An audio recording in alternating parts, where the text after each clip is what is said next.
Ok, j'ai très mal dormi, très peu dormi, et j'ai pas arrêté de penser toute la nuit. Pour clarifier tout ça, en fait, je me suis levé à 4h30 du matin, pouf, et je me suis dit, il faut que je fasse une liste de toutes les choses qui me restent à faire avant de partir.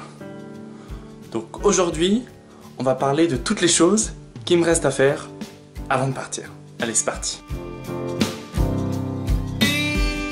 Première chose, ranger ma chambre. Alors bien sûr, je flouterai cette partie, hein, pour que vous ne voyez pas tout le bordel ambiant dans ma chambre. Voilà.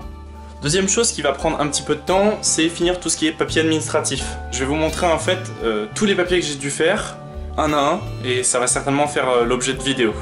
Troisième chose à faire, le check-out médical. En fait, ce qui se passe, c'est que le système là-bas n'est pas du tout le même qu'en France. Et je vais bénéficier, en fait, je vais en profiter pendant que je suis en France et que j'ai donc la couverture sociale, etc. en France, pour me faire un examen des yeux, des oreilles, des dents, des radios de partout, pour voir si je vais bien et s'il n'y a pas de choses à faire. Les vaccins aussi, par exemple.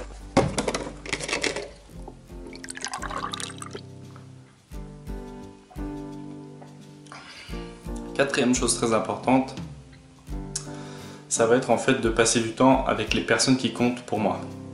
Que ce soit ma famille ou mes amis, il va falloir que je prenne un moment, chacun de mes amis, un petit peu de temps à chaque fois. Donc ça aussi, je vais vous montrer ce que je fais avec eux. Voilà. Ensuite, il va falloir commencer à préparer l'arrivée. Quand je dis préparer l'arrivée, il faut bien sûr trouver un appartement, ça c'est la première chose importante. Mais en parallèle à ça, il va falloir commencer à faire des transferts d'argent. Donc il va falloir trouver une banque, ainsi qu'un système qui va me permettre de faire ces transferts d'argent.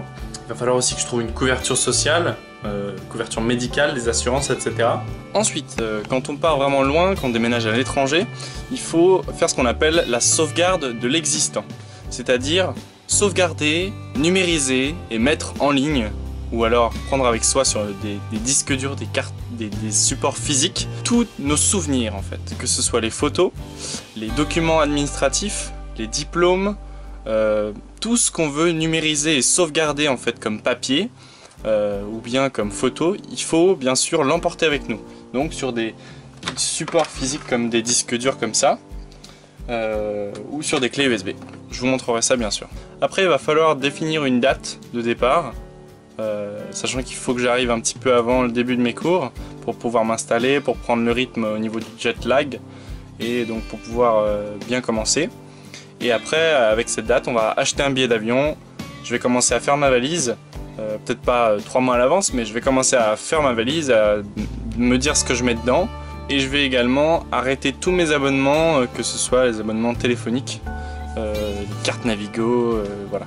Donc voilà, c'est fini pour la liste des choses qui me restent à faire. Et maintenant, je passe tout de suite au rangement de ma chambre qui va prendre un petit peu de temps et qui va être la prochaine vidéo. Merci beaucoup d'avoir regardé cette vidéo. Ça fait très plaisir d'avoir tous les commentaires positifs de soutien, sachant que c'est quand même un gros changement pour moi, pour ma famille aussi et pour mes amis. C'est des choix uniques qu'on fait qu'une seule fois dans la vie. Ça bouleverse le quotidien, ça bouleverse énormément de choses dans ma vie. Et donc il faut que je m'y prenne bien parce que j'ai pas envie d'arriver là-bas et de me retrouver dans mon slip. Donc voilà, n'hésitez pas à mettre des commentaires en dessous de cette vidéo sur YouTube et de mettre surtout un petit pouce bleu, ça m'aide énormément. Je vous dis à bientôt, ciao.